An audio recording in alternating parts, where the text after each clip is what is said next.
You. Hey, we're live. Hey. Oh, you went live without telling me. I know, Love it. and I'd actually. Well, I tried the countdown. Glad to be here. We're at My World with Jeff Jarrett and Conrad Thompson here. How's everybody doing? No, look, I got There's one person. There's one person we're not going to be, and that's Jeff Jarrett.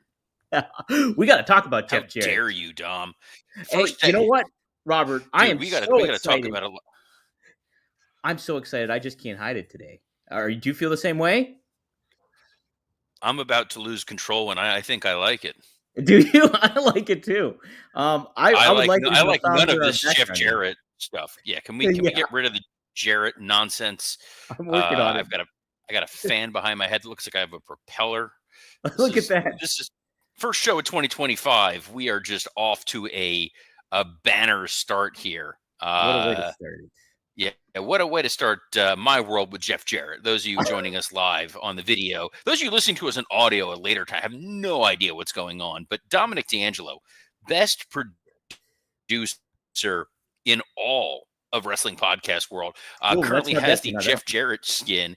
And we're just like this right now, Robert. We're going to go like this. Just straight up. Dude, this is like, I love it. Strip down. This is like Clapton Unplugged. This is what we're like right now. Do I need to step in and do this? Can you do it? I can't do it from my end. I'm trying to switch the brand here. No idea. I'm not the technical guy. I'm the what did I just push? Jeez. This is going great. I was so geared up. I feel like officially Jeff Henninger points out here the first damn it Dom of 2025. Dominic D'Angelo just knocking it out of the park here. I blame Conrad. Conrad probably moved everything around. This was very him and his people. Initially, Robert, I accidentally moved to the Mike Chioda mailbag section and was waiting in there. So I showed up late to this one. Well, to be fair, my voice isn't gravelly enough. That's right. Yeah, this is what happens when Dom takes a day off. It's true. Cammy Star makes a good point here, who says, "Damn it, Dom needs to be a shirt." It really does. I think that's my New Year's resolution for 2025 is to get this shirt made, designed. I'll probably use the individual who's designed a lot of my pro wrestling shirts over the years. The on Twitter, James Vanderbeek, the other James Vanderbeek. Oh, that's him. He does your merch. A hell of a designer. Oh yeah, he's a hell of a designer. He and I have worked together on stuff for years and years, and here we are. I at least have an excuse for being discombobulated. My son is homesick today. It's stomach flu day here at the house, so I was running and attending to him, getting him some crackers and whatnot, hoping that Dom was going to be able to steer this ship properly. And clearly, we have hit an iceberg here in the first 3 minutes of this show. And I will never let go, Dom. I'll never let go. What I'm holding on to with two hands here outside of what's left of my sanity from not sleeping at all last night. I pulled a all-nighter of sick child funness. I watched the simulcast to end all simulcasts on TBS and Max for the first Dynamite of 2025, and that's what we're talking about here today, Dom. So steer us. Yes, all right. Well, it was quite the simulcast of all simulcasts. It was AEW Fight for the Fallen, hailing from Asheville, North Carolina, and it was I thought a pretty overall decent show. Still some issues, I think, but let's get to it. The card was. I love the way that you damn it with faint praise. It was overall a really decent show. I thought it was a very strong show coming off of a very strong pay-per-view, and that's not something we've typically seen from our friends in AEW. No, it's not. And it started off with a hot match in Orange Cassidy. No. It started off with a new theme song. That's it. Yes. Geez, I referenced it earlier. We had the Pointer Sisters.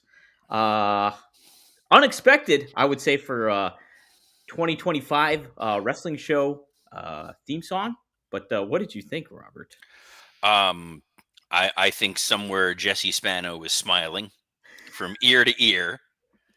And that's all I kept thinking of the entire time I'm listening to this is I'm so excited. I'm so excited. I'm so scared.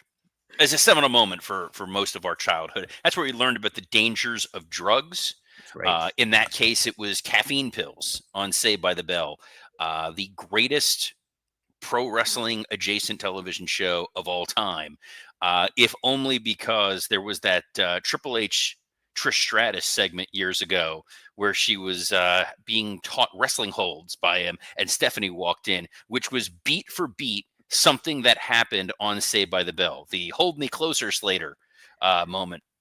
That's right. Wow, I Yes, never made that connection, but that's true. oh, that is 100% why I'm here for any of your Saved by the Bell pro wrestling crossover moments. But the first thing that they aired was a Death Rider promo from the pay per view from World's End, Yes. and it was Moxley. This is what's so weird about this. So it's Moxley talking about bullets. Right. This was taped on Saturday. It aired last night, and it is very close to the CM Punk promo of taking arrows on Monday. Yeah, it's true. So it's just a coincidence more than anything else that both of these guys were delivering strikingly similar promos. The idea of I was taking all these bullets to make this company better. I was taking all these arrows to make this industry better. That's a really interesting coincidence. And it is a coincidence. I don't think that these guys talk. I don't think that they were conspiring with one another. I don't think somebody leaked the promo to Punk or anything like that. But it is kind of fun to see when wrestling minds think alike.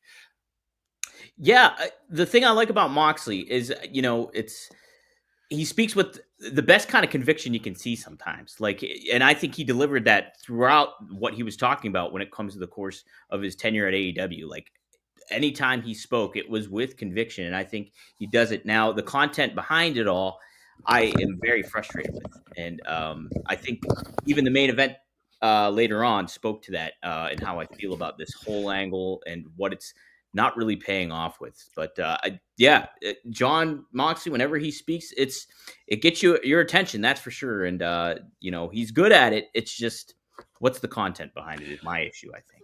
Speaking of content ideas here, Wrestling Old Head with a suggestion saying if they were going 80s dance, being for the new AW theme, why not Walking on Sunshine or Glory of Love?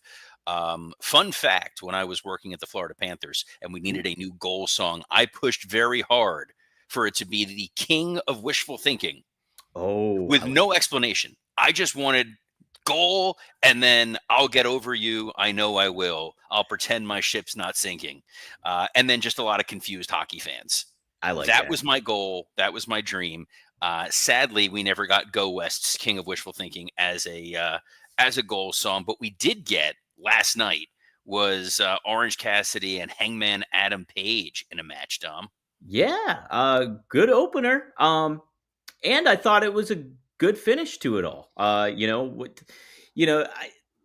Speaking of we didn't cover World's End on here because we were not here, but I did think that this was a fine follow up. I don't, the 4-way stuff and everything going there. Did we? I'm pretty sure we did cover World's End. Didn't we do that for the final? We talked about it. Oh, maybe we did. I just didn't. Yeah, you're right. We did because I only watched a little bit of it. That's right. Yes, you just didn't watch it. I had to do all the work. Unlike here, where you've got us well in hand.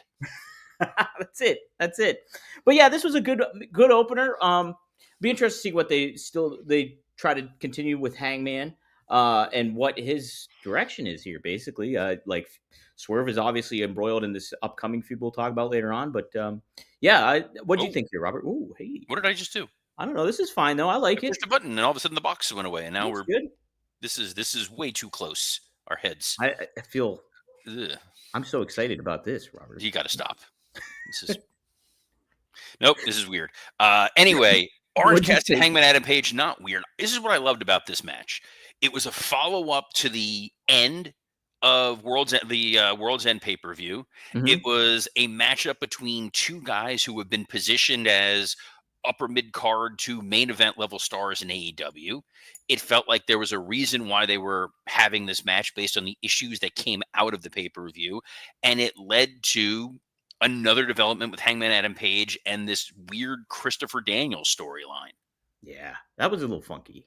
Especially he doesn't hold any power anymore, and he doesn't wrestle, so he gets clocked. I know he's the associated with a fan favorite, but it was a little out of place. But yeah, this was a good match, and yeah, creates a little bit of intrigue to see what's next for these two. I think. Totally fine with Orange Cassidy not getting the win here. Yeah, I think you want to heat Hangman Page up. He's clearly the more valuable of the two right now. And when all is said and done, I think there's an opportunity for, I'm guessing, Christopher Daniels to wind up being this sort of mentor to get Hangman where he needs to be. I don't know. Hangman, remember, abruptly, or Hangman, Christopher Daniels abruptly announced on the pay-per-view that he's no longer an EVP, right. but he's still some sort of an executive.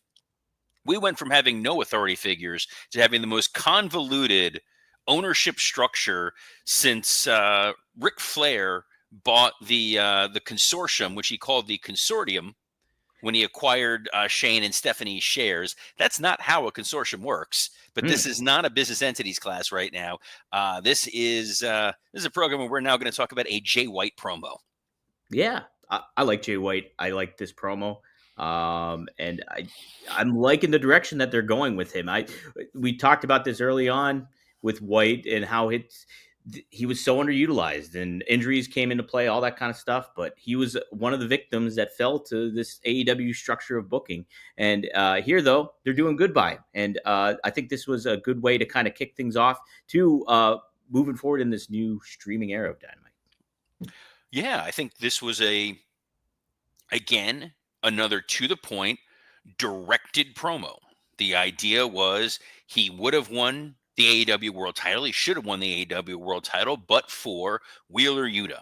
So Mhm. he's going to get his hands on Wheeler Yuta, but also he's now focused on getting another opportunity at the title by winning the Casino Battle Royal, which is Yeah. coming up next week. So you're promoting next week's Dynamite. You're promoting how he wants to be world champion, and you're setting up a match with Jay White and Wheeler Yuta, accomplishing three things in one promo. I don't know what this company is all of a sudden, Dom. I like it. Well, Happy. before I forget too, I wanted to ask, what do you think of them going back to the well of this casino gauntlet? I think it's probably the best gimmicked match they've came up with. I think in AEW. What are they going to the well with this too many times? Is too much too soon with this thing? Is it Would going you prefer a to? tournament? Would you prefer a 17-week long convoluted tournament, perhaps involving math and a graph of some sort? Fair argument. Fair argument. It is sort of crazy that there was a 2-month long tournament for the chance to be the Continental Classic champion. But, oh, you want a shot at the world title? We're just going to have this one-off match. Yeah, yeah. It's fine because I think there's going to be storylines coming out of it to build. They don't have a pay-per-view till March. It's So they true. need some sort of inciting incident to get you a world title match, which makes me think whoever's going to wind up in that spot is going to be a sacrificial lamb, because it feels like we're getting to Adam Copeland and John Moxley for the AEW SmackDown World Title. I don't know who this Adam Copeland is, but I'm familiar with a Cope, Robert. Well, we're going to have to cope with this name change a little bit later, but something else we're Mm. going to have to cope with is the end of the Acclaimed. It seems as Okay. it was the Acclaimed versus the Hurt Syndicate, and you made a pretty astute observation earlier, which is Shelton Benjamin is that's a big man right now. He's a big fella. There's a big gentleman right there that you do not want to mess with, and I'm all for it. Those released German suplexes. They keep saying, look, the dude trained with Brock Lesnar when they were in Minnesota, and they were part of that Jim Ross recruiting class, which, by the way, if you're the only person whose job it is to sign new talent, you don't get to take credit for the recruitment of that talent when you were the only company in existence. It's not like there were 4 wrestling companies vying for these guys. There was one company. WCW was gone. Mhm. So, yes, the 4 people who came to you and said, we want to come wrestle here, and you signed them, it's not like it's not like Randy Orton was working in a coal mine somewhere and you spotted this kid and said, I'm gonna turn him into a star. Like, no, it's insane. Now I just envision JR riding down like a little coal cart down a coal mine shaft. Got one of the little lights on his cowboy hat. Yeah. No, there was only one coal miner on the announce table, and that was Michael Cole. Hurt Syndicate gets the win because Anthony Bowens walks out on Max Caster. This is a feud in need of a barbershop window, Dom. Yes, I agree. I think this is the best move for these guys, though. Separate them. The Acclaimed were great. They were really hot for a little bit, but they did not. AEW did not follow up with them and keep them hot. So it's time to move on and just repivot on these guys, and I like it. I also like too, Robert, how the Hurt Syndicate is not welcoming new members. Like MVP is kind of just like, yeah, with Ricochet, they showed no, you're too phony, and then they're doing the same thing here with Max Caster, but they're throwing out the feelers, being manipulative. I like this faction a lot, Robert. I like the faction a lot. I think eventually we will get a new member into that faction. There are some names that bubble up. It's strange because yes, it's clear that they're going with exceptional black athletes are the only people who are allowed in the Hurt Syndicate. So your mind's automatically going to go to a couple different names. I'm okay with some of those names getting an opportunity to be spotlighted, and I think we'll touch on one of those a little later. There was a Jamie Hayter Julia Hart match. This was pretty well hyped, Dom. What did you think of this? I loved it, and I think what they did and how they booked it. Julia Hart returning with the entrance, and then Jamie Hayter with the contrasting look in comparison to Julia Hart, and the talent that we're already aware of her. This, to me, spoke of the potential that AEW has with their women's division, and some of the top people that they can utilize in this with Hayter and Julia Hart. They protected both of them. So I really like this. I like the finish to it, and yeah, I just hope they do right by a lot of these women here and make them feel special because they have the potential to really make this a competitor to WWE's women division. I think if they do it the right way. I absolutely agree. I think the one tweak on this, and this is just the creative mind in me, is they built Julia Hart up with all these video packages that she Mm-hmm. was the cheerleader, but she's also possessed with this demented being or whatever that may be. She still wrestles normal. I think there should Mm-hmm. have been a tweak. There should have been an adjustment to the way that she wrestles to incorporate some of that supernatural element. Kind of what we see with Toni Storm. Toni Storm, her character adjusts how she wrestles. The other members of House of Black do not always have straight up wrestling matches. And it was so jarring when they started to of late to Mm-hmm. humanize the rest of them. So if Julia Hart truly has had this Undertaker like transformation, there should be something incorporated into her move set. We got Mercedes Monet, Mm-hmm. who, again, one step forward, one giant step backward. She is taking on Mina Shirakawa at a New Japan show for a Revolution Pro title. Yeah. Can we pretend to care about the titles that you already have in your company? Would love that. Would love it too if like Mina Shirakawa we just saw lost, to oh my god, what Mariah May. We And did it's see just her lose to Mariah May. and it's just okay. All right, well, this is we kind of know what's going to happen here. I will say though, following up with Mercedes Monet after that match made you kind of reaffirmed how stacked their women's division can potentially be. I think in general. So I mean, yeah, I don't necessarily like what they're doing at this point with the title here and stuff like that. But ultimately, they can still be in a very good spot with the women's division. They absolutely can. I think part of it is Mercedes Monet had a great match with Anna Jay. She had a spectacular match with Chris Statlander. You Mm-hmm. want to see follow-ups on those. And instead, we're going to get a Mina Shirakawa match. I'm sure the match will be very good, but you can take a beat and focus on a singular story, maybe do a rematch. Crazier things have happened.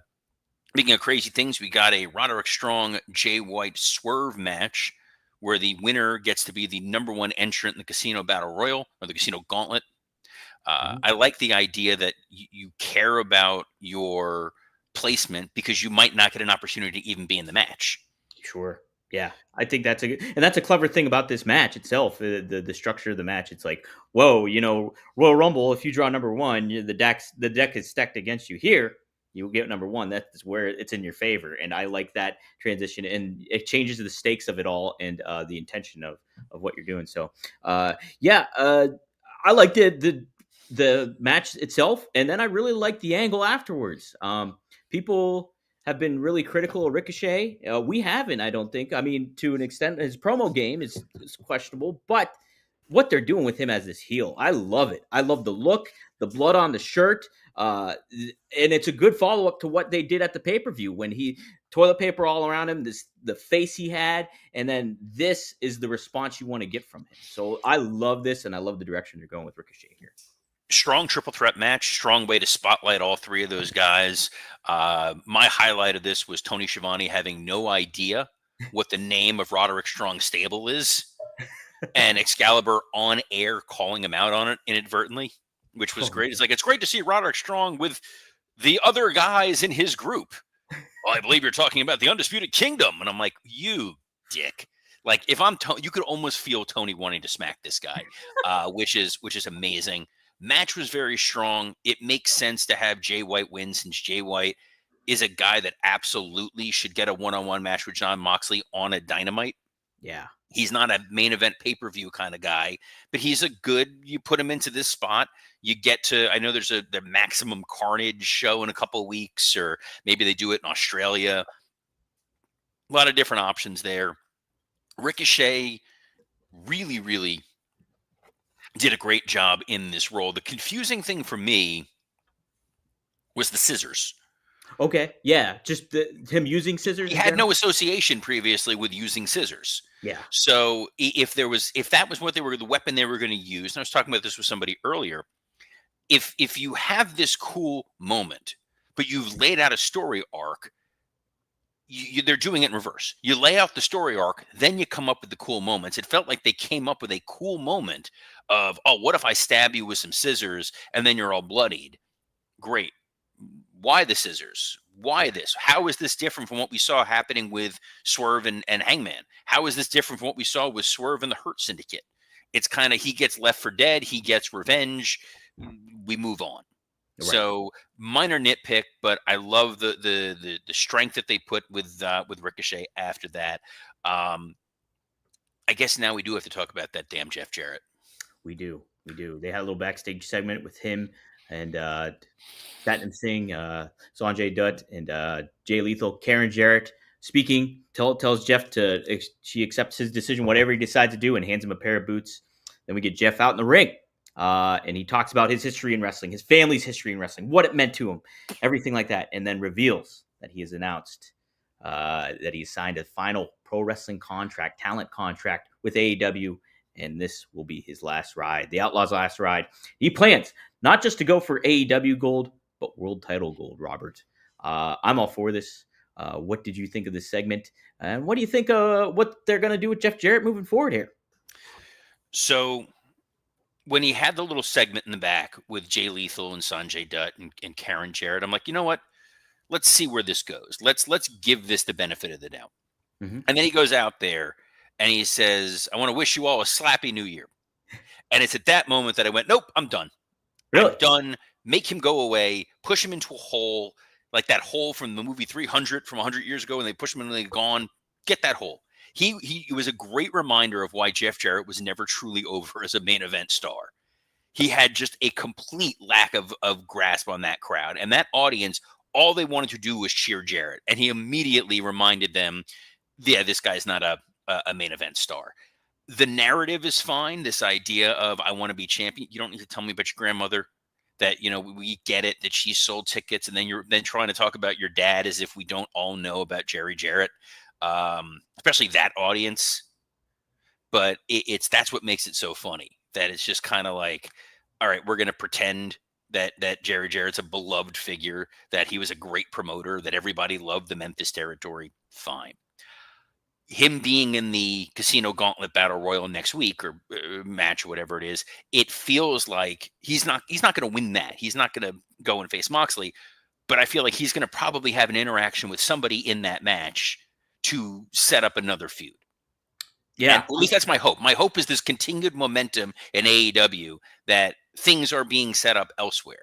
That it's Jeff wants to be world champion. He's not going to win this and then go win the world title. It's he needs other obstacles, other things to do in this contract term. So there's somebody who's could be in this battle or this gauntlet match.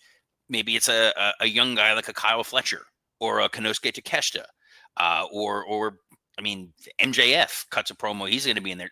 Someone who needs something new to do, work with Jarrett. Now that Jarrett has the sympathy, whoever the heel is that comes after him is going to be able to glide. For the sake of timings, we got about 5 minutes left on this show, since it took Dom all that time to get the graphics up, and they look spectacular. Those of you Thanks. listening on audio, those of you watching have no idea what's It going looks on. amazing It right looks now. it's sterling, it's sparkling. Hobbs versus two random nobodies. Hobbs is the dude that I think if they put him into the Hurt Syndicate, oh man, that would be incredible. But then it would be another heel turn for this guy who's heel, face, in stables, not in stables. I don't know. But the MJF promo was off the charts great. That was Yes. exactly the kind of promo you needed from him. This refocused, I'm done with Adam Cole. I'm done with all this nonsense. I'm focused on being world champion because I am a contender for the world title. And I got to win some stupid gauntlet, whatever. I'll go win that. Uh, please stop calling yourself the devil. Other than that, I loved it. And then there was a main event. There was a And movement. much like the pay-per-view, I don't care about the main event. I don't either. I don't either. I think I like the presentation of Rated FTR together. I think their look together good. I think that's a good alliance to have as, hey, friends when you need them, stuff like that, and everything to that effect. And like I think Cope is over like with that crowd in North Carolina and everything. So I understand putting him and making him feel special in this new main event kind of stuff, but the Death Riders thing is death. I think it's awful. They had plenty of opportunities to make this make sense, to follow through and have something, a big intention, make them feel like a bigger deal. And they were mentioning all the chemicals and bags during the match, and it's just kill it before it grows. This is awful. It's I it, you mentioned the devil. This is Devil Part 2, and any way they can get out of this, do it. I mean, have Edge end it, have the Hurt Syndicate end it, have it just get wiped out because this Kill is it with fire. kill it with Uh, fire, Robert. all right, if they're going to be shocking, they need to do something shocking. And the funny thing is, there was a moment when they were out there that I saw what I thought was because it was going to happen. They start messing with the announce table. Shivani kind of like powders off. There is no reason, given what's said on commentary every single week, why they do not beat the hell out of an unmasked Excalibur. He's a Yes, worker. He was a wrestler for years in Ring of Honor, and PWG founded PWG. He's one of the folks there. Use him to get sympathy.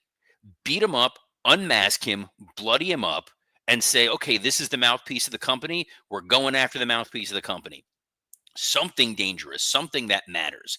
A lot of what they do just does not matter. And this just felt like a very cold WWE style 6-man tag main event. And even worse, the Death Riders lose. I get it. You're in, Asheville. It's a feel good, happy, joy moment. Fine. Did not work for me. What does work for me, and does work for Mr. D'Angelo, is being here every Monday through Friday at noon Eastern for Rumor and Innuendo. We are available on a plethora of platforms, including the WW Creative _ISHX account, the SE Scoops X account, the at Dominic D'Angelo X account, and on YouTube on Working Stiff, Rumor and Innuendo, and ad-free shows. Dom, I know this is our first show of 2025. Couple bugs because they reformatted some of the folders and all that.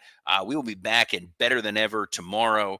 I promise it. Myself and Scott Chapman are going to be recording a new episode of Working Stiff literally as soon as we stop push play on this. So that'll be up later on today wherever you get your audio podcasts. But until then, on behalf of the Italian stallion himself, based on his shirt and not, don't do that. That's disturbing. Mr. Dominic D'Angelo, I'm Robert Karpolis. Best of luck in your future endeavors. I'm about to lose control, and I just can't hide it.